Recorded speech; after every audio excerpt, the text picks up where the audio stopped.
MP के मुल्ताई का परिवार महाराष्ट्र में जीप समेत नदी में बहा 3 के शव बरामद, 5 की तलाश जारी। आगर मालवा में बिजली गिरने से 8 बच्चे झुलसे।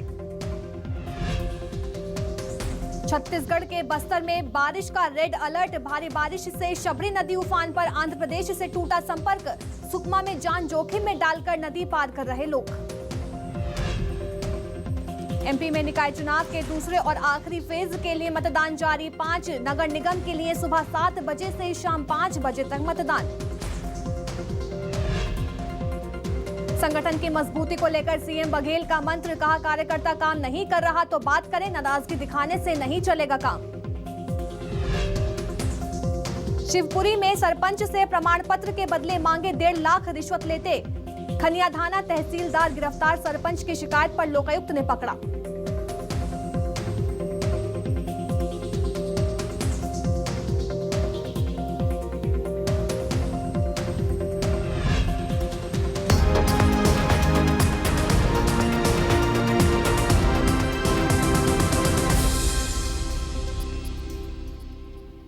नमस्कार, मैं अलीशा और आप देख रहे हैं न्यूज 24 मध्य प्रदेश छत्तीसगढ़।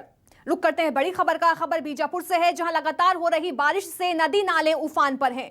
बता दें, भोपालपट्टनम से सेंट्रा इलाके के ग्रामीणों का राशन ले जाते हुए किसान का एक ट्रैक्टर नाले में बह गया और बताया जा रहा है कि जल्ला नाले के बीच में पहुंचते ही एक ट्रैक्टर पानी के तेज बहाव की चपेट में आ गया और वो बह गया। ड्राइवर समेत ट्रैक्टर पर सवार ग्रामीण तैरकर नाले से बाहर निकले और अपनी जान बचाई। तो राशन से भरा ट्रैक्टर पानी के तेज बहाव में बहता चला गया और पानी का बहाव इतना तेज था कि ट्रैक्टर 1 किलोमीटर दूर जाकर पेड़ में फंसा हुआ नजर आया। देखिए तस्वीरें, किस तरह से भयावह तस्वीरें हैं ये। ग्रामीण ने तैरकर अपनी जान बचाई है। तो लगातार बारिश से हर जगह हाहाकार मचा हुआ है। पीडीएस चावल से लदा जो ट्रैक्टर है वो पानी के तेज बहाव में बह गया है और एक पेड़ पर जाकर फंस गया। देखिए तस्वीरें, किस तरह से बारिश के बाद नदी नाले उफान पर हैं। भारी बारिश का अलर्ट भी लगातार जारी किया जा रहा है। तो पानी के तेज बहाव में ट्रैक्टर बहने की खबर भी सामने आई। देखिए तस्वीरें, किस तरह से ट्रैक्टर बह गया और पेड़ में जाकर फंस गया। हालांकि जो ग्रामीण थे ट्रैक्टर पर सवार, उन्होंने अपनी जान बचा ली।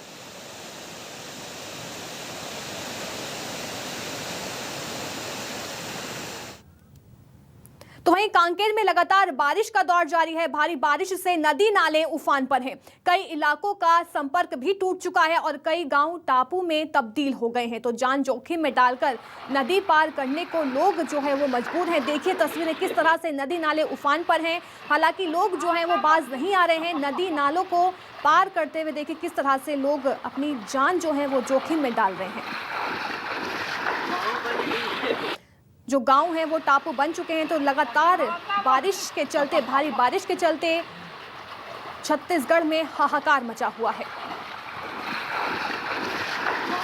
तो कई इलाकों का संपर्क भी एक दूसरे के मुख्यालयों से टूट गया है। तो कई गांव टापू में तब्दील हो गए हैं। देखिए तस्वीरें, किस तरह से जान जोखिम में डालकर लोग जो है वो नदी नाले पार करते हुए नजर आ रहे हैं। तो बारिश का दौर जो है वो लगातार जारी है और जगह जगह अलर्ट भी जारी किए जा रहे हैं। हालांकि जो सुरक्षा बल है वो भी तैनात किया जा रहा है, जिसके चलते लोग अपनी जान जोखिम में डालकर नदी नाले पार ना कर पाए। हालांकि जो कई गांव हैं वो टापू में भी तब्दील हो गए हैं और कई गांव का संपर्क भी मुख्यालयों से टूट चुका है। तो देखिए तस्वीरें, किस तरह से ये पानी बह रहा है और इसी बीच लोग रास्ता पार करते हुए नजर आ रहे हैं।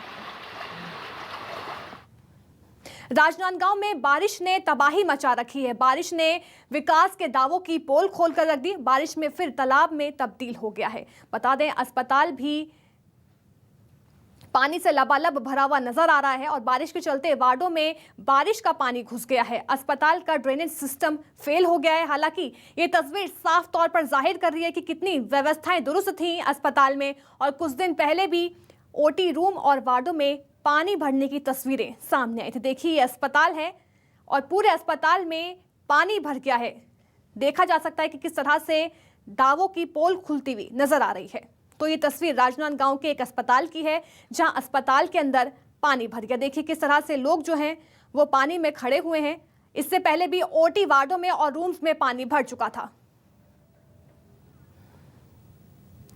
खबर जगदलपुर से है, जहां महाराष्ट्र, तेलंगाना और उड़ीसा में हो रही भारी बारिश के चलते बस्तर के नदी नाले उफान पर हैं। गोदावरी नदी का जलस्तर खतरे के निशान से ऊपर बह रहा है, जिसके चलते कोंटा इलाके में बाढ़ के हालात बने हुए हैं। बीजापुर के दर्जनों गांव पहाड़ी नालों के उफान में आने की वजह से कट गए हैं, तो वहीं जगदलपुर में भी इंद्रावती नदी का जलस्तर डेंजर लेवल के नजदीक पहुंच चुका है। प्रशासन नदी के किनारे बस्तियों का सघन दौरा शुरू कर रही हैं और विशेष टीमें भी गठित कर दी गई हैं। तो देखिए किस तरह से जो डैम है, जो नदियां हैं, उनका लेवल भी बढ़ चुका है, जिसके चलते जो आसपास के इलाके हैं अब उन्हें खाली करवाने का दौर जारी है।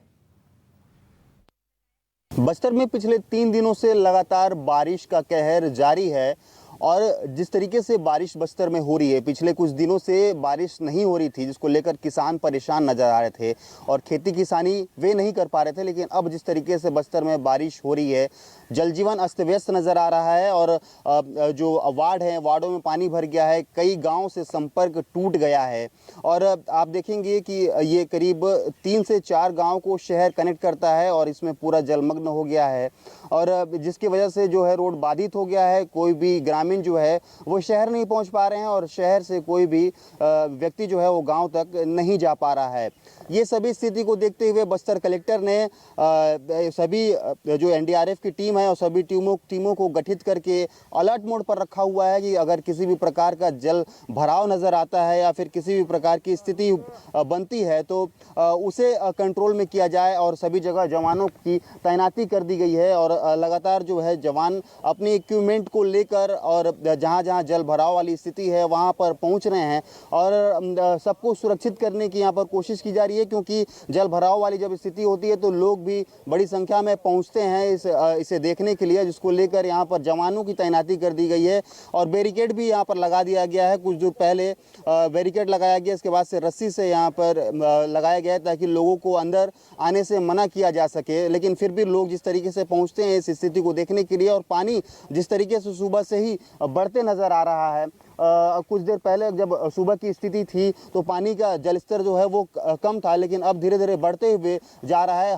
हर साल ये देखा गया है कि गणपति रिजॉर्ट है वहाँ तक पानी भर जाता है और स्थिति काफ़ी खराब हो जाती है। लेकिन इस वक्त बारिश थोड़ी कम हो रही है, फिर भी जलजीवन अस्त व्यस्त नजर आ रहा है। आशुतोष तिवारी, न्यूज़ 24 बस्तर। हमारे यहाँ पे 24/7 कंट्रोल रूम है जो पहले से ही चल रहा है और अभी वो एक्टिवेट हो रखा है कि ताकि कोई भी अगर मैसेज का आना जाना हो तो वो हम तत्काल उसके माध्यम से कर सके और आम जनता भी वहाँ तक अपनी बातों को रख सके। अगर कहीं पे डूबने की स्थिति या रेस्क्यू करने की स्थिति हो तो हमारे पास में पर्याप्त मात्रा में एसडीआरएफ के बल उपस्थित है, उनके पास सारे इक्विपमेंट्स है।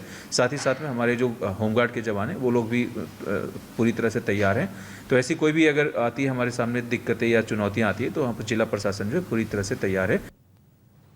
रुख करते हैं अगली बड़ी खबर का। खबर छत्तीसगढ़ से है, जहां कोरोना ने फिर टेंशन बढ़ा दी है। पिछले 24 घंटे में 385 नए मरीज सामने आए हैं। इलाज के दौरान एक मरीज की मौत भी हो गई है। रायपुर की बात करें तो रायपुर में 69, दुर्ग में 53 नए मरीज सामने आए हैं। राजनांदगांव की बात करें तो वहां 38 नए केस की पुष्टि की गई है।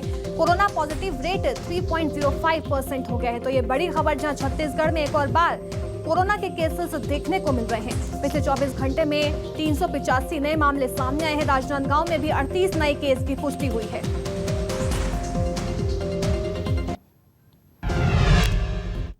मेरी सहयोगी सुप्रिया पांडे रायपुर से हमारे साथ लाइव जुड़ गई हैं। सुप्रिया, लगातार कोरोना जो है वो छत्तीसगढ़ में दोबारा दस्तक देता हुआ नजर आ रहा है, तो इस समय राजधानी रायपुर की बात करें तो कैसी स्थिति?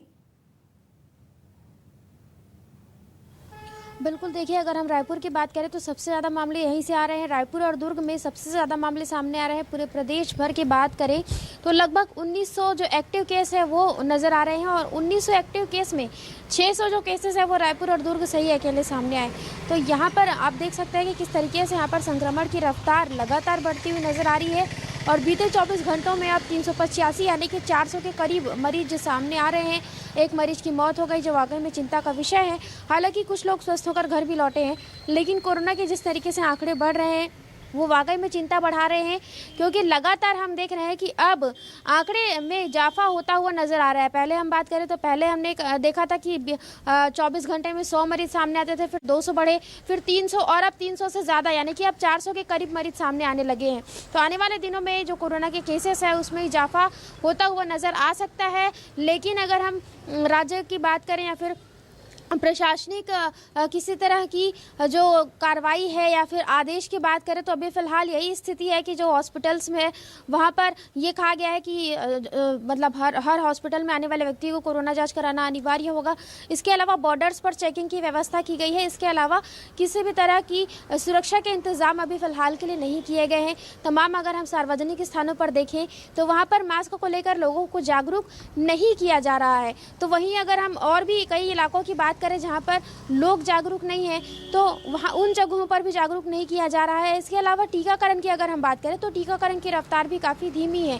लोग बूस्टर डोज लगाने के लिए आगे नहीं आ रहे हैं, काफ़ी कम संख्या में लोग बूस्टर डोज लगवा रहे हैं। तो इस तरीके की स्थितियां प्रदेश में बनी हुई है और अगर ऐसे ही हालात रहे तो प्रदेश में गंभीर लोग कोरोना को लेकर लापरवाह नजर आ रहे हैं। बहुत बहुत शुक्रिया सुप्रिया हमें तमाम जानकारी देने के लिए। सीएम भूपेश बघेल को बड़ी जिम्मेदारी दे दी गई है। हिमाचल प्रदेश के सीनियर ऑब्जर्वर बनाए गए हैं सीएम भूपेश बघेल। विधानसभा चुनाव को लेकर बड़ी जिम्मेदारी दी गई है। टीएस सिंहदेव को गुजरात का पर्यवेक्षक बनाया गया है। तो बड़ी खबर सामने आ रही है जहां दोनों राज्यों में इसी साल होने हैं विधानसभा चुनाव, तो एआईसीसी ने आदेश जारी कर दिया है। तो हिमाचल के वरिष्ठ पर्यवेक्षक सीएम भूपेश बघेल बनाए गए हैं। तो साथ ही साथ छत्तीसगढ़ के स्वास्थ्य मंत्री टीएस सिंहदेव गुजरात के पर्यवेक्षक बनाए गए हैं। एआईसीसी ने आदेश जारी कर दिया है और दोनों राज्यों में इसी साल चुनाव होने हैं।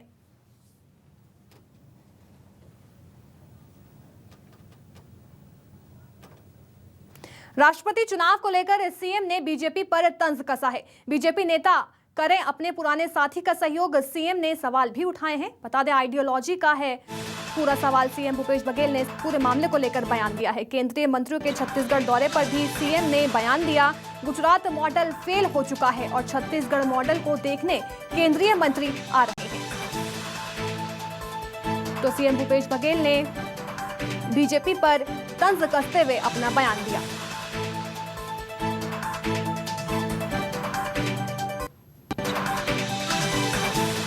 हमारी सरकार ने जो आदिवासी के हित में जो फैसले किए और काम किए उसकी तुलना मध्य प्रदेश से कर लीजिएगा।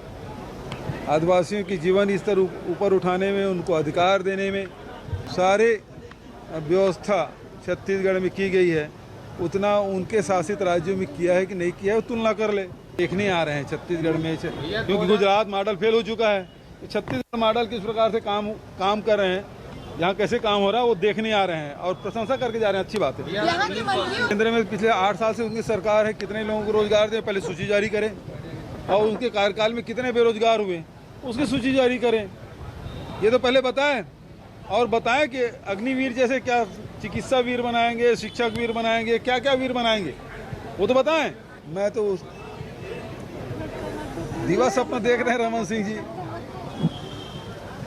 अब 15 से 14 हो गए, 2023 में पता नहीं कितने हो गए। तो ये उम्मीद करें कि 2023 में आए तो बदल देंगे।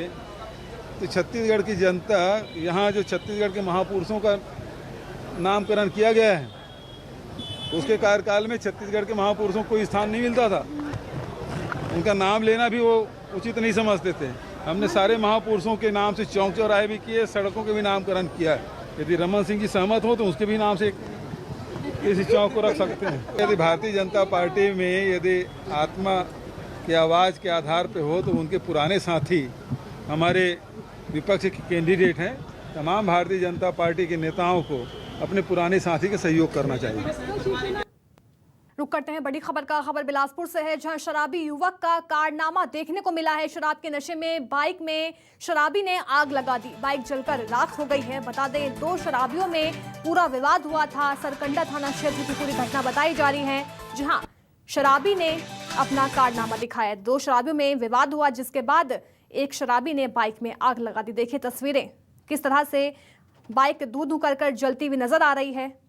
तो सरकंडा थाना क्षेत्र की पूरी घटना बताई जा रही है, जहां 2 शराबियों में विवाद हुआ था और एक शराबी ने बाइक को आग के हवाले कर दिया है। और बाइक जो है वो पूरी तरह जलकर राख हो गई।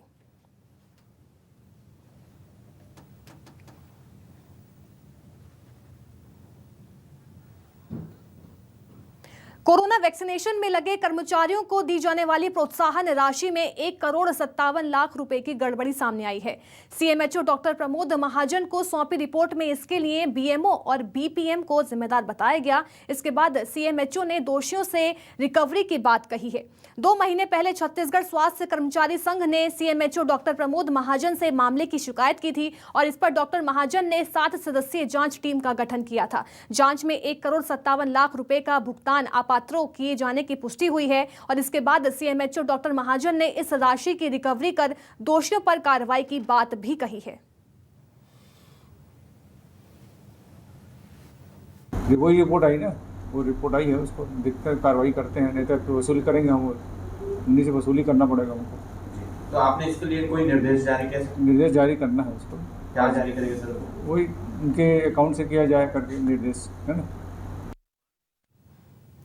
तखतपुर के मौछ गांव में रहने वाले एक परिवार को एक शादी समारोह में शामिल होने की सजा सामाजिक बहिष्कार के रूप में मिली है। दरअसल गांव में रहने वाला परिवार एक दूसरी जाति की लड़की के विवाह समारोह में शामिल हो गया था। बारात जाना कुछ ग्रामीणों को इतना महंगा पड़ गया कि उन्हें समाज से बहिष्कृत कर दिया गया। रामप्रसाद और उनका परिवार समाज से बहिष्कार किए जाने और थाना तखतपुर के द्वारा कार्यवाही नहीं करने की शिकायत लेकर कलेक्ट्रेट पहुंचे थे। रामप्रसाद ने पूरे मामले की लिखित जानकारी कलेक्टर को दी है। स्वयं पर हो रहे अत्याचार के खिलाफ उन्होंने कलेक्टर से न्याय की गुहार लगाई है और मामले में शामिल बहिष्कार करने वाले समाज और मुखिया और उनके सहयोगियों के खिलाफ कड़ी कार्रवाई की मांग भी की गई है। मोछले आए हैं और हमारा समाज से छोड़ दिए गए हैं। एखर से हमन कलेक्टर लंगाए हैं और थाना में तो कई बार चल दिए, हमार कोई प्रकार की सुनवाई नहीं करीन। तब कलेक्टर लंगाए हैं, हमन जनक घर के बारात चल दें, एखर ना ले करके हमर समाज के आदमी हमन समाज ले बहिष्कार कर दी। अब कहत है कि 5,000 रुपया दंड देह तो समाज में मिल सकत है, अन्यथा तुम नहीं मिल सका। खबर जशपुर से, जहां सन्ना थाना क्षेत्र में ग्रामीणों ने पीडीएस दुकानदार को राशन की कालाबाजारी करते पकड़ा था और इसकी सूचना राजस्व विभाग को दी थी, जिसके बाद राजस्व विभाग की टीम ने मौके पर पहुंचकर पीडीएस दुकान से चावल, शक्कर, नमक की बोरियों से भरा ट्रक जब्त कर लिया और 5 लोगों के खिलाफ आपराधिक मामला दर्ज कराया था। ग्रामीणों का आरोप है कि 23 जून को एफआईआर दर्ज होने के बावजूद भी आरोपियों की गिरफ्तारी नहीं हुई है और इसको लेकर ग्रामीणों ने एसडीएम को ज्ञापन सौंपा है और आरोपियों की गिरफ्तारी की मांग भी की गई है।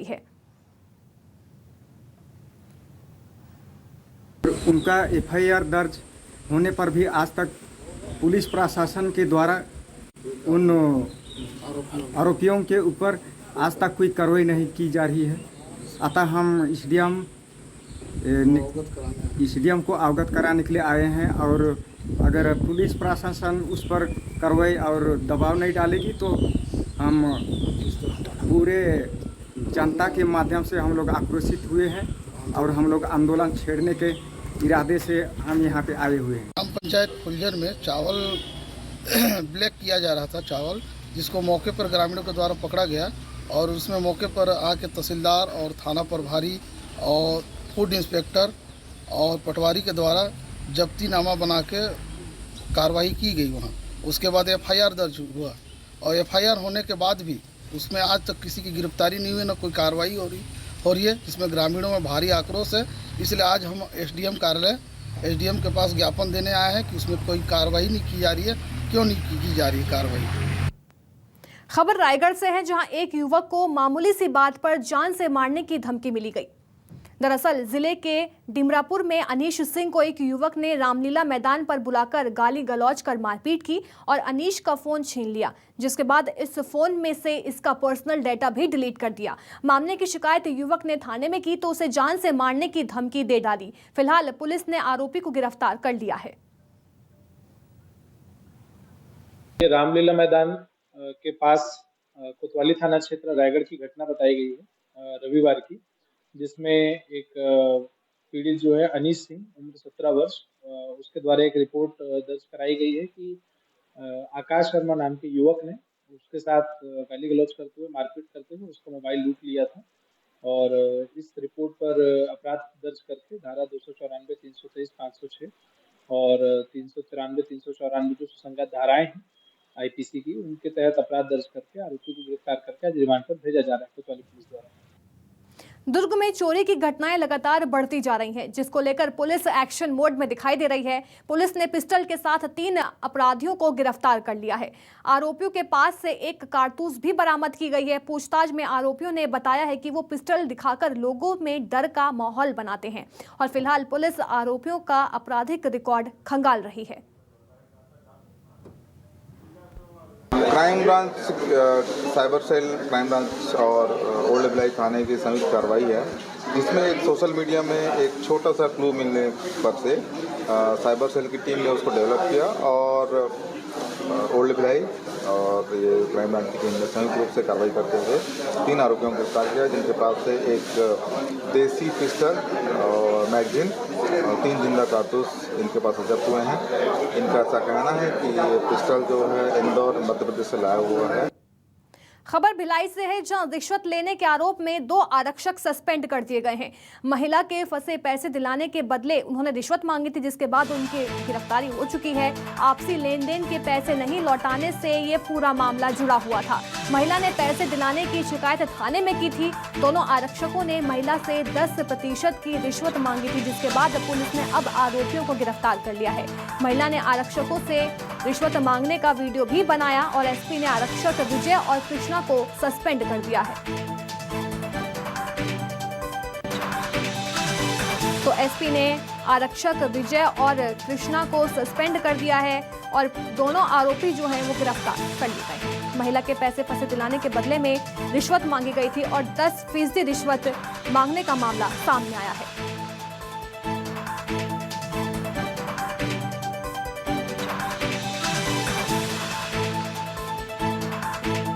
दूंगी आपको, ये डन है। क्यों भाई? तो अभी मेरे को लोगों को देखो ऐसे ही 7.5 में जी 1 लाख कम कर दिया वो। 7.5 तो था ही नहीं। है नहीं था जी था। अभी आप 30 ले लो, सुनिए ना, अभी आप 30 ले लो। हाँ, लेकिन खुदा न खास्ता अगर मेरे घर में जैसे मान लो जैसे कुछ लोग आते हैं, हाँ, सुनिए ना, जैसे कुछ लोग आएंगे तो आप मेरा सपोर्ट करोगे कि नहीं करोगे बताओ? देगी तो सपोर्ट करूँगा ना, पैसा देना उसको वो पैसा नहीं कि पब्लिक को बांट ही नहीं रही है और आ रहे नहीं, पब्लिक को बांटूंगी भैया, दूंगी मैं, पूरा सबूत दूंगी आपको, मैं पब्लिक को दूंगी भैया। पब्लिक का पैसा है, मेरा पैसा नहीं है ये, वो मेरा पर्सनल मैटर है। लेकिन मैं 50 अभी नहीं दूंगी आपको। 5,60,000 होता है पब्लिक। हाँ, फिर वो कितना दिला? नहीं 6.5 लाख। हाँ, वही बाल जानता हूँ। और अभी और लूंगा। किसे? अगर मेरे को तो 10% बोली थी, 10% लेता हूँ। हाँ, तो मेरा 65,000 होता है, 15,000 और लूंगा। नहीं तो अभी मैं 50 नहीं दूंगी ना आपको। नहीं मैं दूंगा, नहीं करना एग्रीमेंट, जा पढ़वाते चलेगा, कोई दिक्कत नहीं, उसको बोल दूंगा। हाँ, कोर्ट में जा, कोर्ट भेज दूंगा। आप मेरे को धमकी दे रहे हैं? मतलब मैं जो चीज सच बता रहा हूँ वो चीज बोल रहा हूँ मैं, जो बोल रहे हैं, जो बात हुआ था। एसपी ने आरक्षक विजय और कृष्णा को इस पूरे मामले को लेकर सस्पेंड कर दिया है। रुक करते हैं अगली बड़ी खबर का, जहां बैंक में डकैती की योजना बनाने और अवैध हथियार रखने वाली गैंग को गिरफ्तार कर लिया गया है। पुलिस ने आरोपियों के पास से 5 पिस्टल और 10 जिंदा कारतूस भी बरामद किए हैं। ये संयुक्त कार्रवाई किरनापुर और तिरोड़ी पुलिस ने की है। पुलिस ने गैंग के 9 आरोपियों को धर दबोच लिया है और मामले में एक आरोपी अभी भी फरार है। इस संबंध में आयोजित पत्रकार वार्ता में अतिरिक्त पुलिस अधीक्षक विजय डाबर ने बताया कि पुलिस को मुखबिर से सूचना मिली थी, जिसके बाद उन्होंने ये बड़ी कार्रवाई की है। एक गैंग तिरोड़ी में पकड़ी गई है जो रात्रि में बैंक में डकैती डालने का प्रयास कर रही थी। इसमें 4 आरोपी राउंड अप किए हैं। एक आरोपी इसमें इमरान नाम का है, वो फरार हो गया है। जो 4 आरोपी पकड़े गए उसमें से एक के पास में पिस्टल मिली है और एक और है जो मौसम विक्की, उसके पास में पिस्टल बरामद हुई, राउंड मिले हैं। और जो इमरान है मुख्य रूप से जो सरगना है, ये रहने वाला छिंदवाड़ा का है। इसकी पुलिस सरगर्मी से तलाश कर रही है, जल्दी उसको पकड़ लिया जाएगा। फिलहाल के लिए बस इतना ही। बने रहिए न्यूज़ 24 मध्य प्रदेश छत्तीसगढ़ के साथ।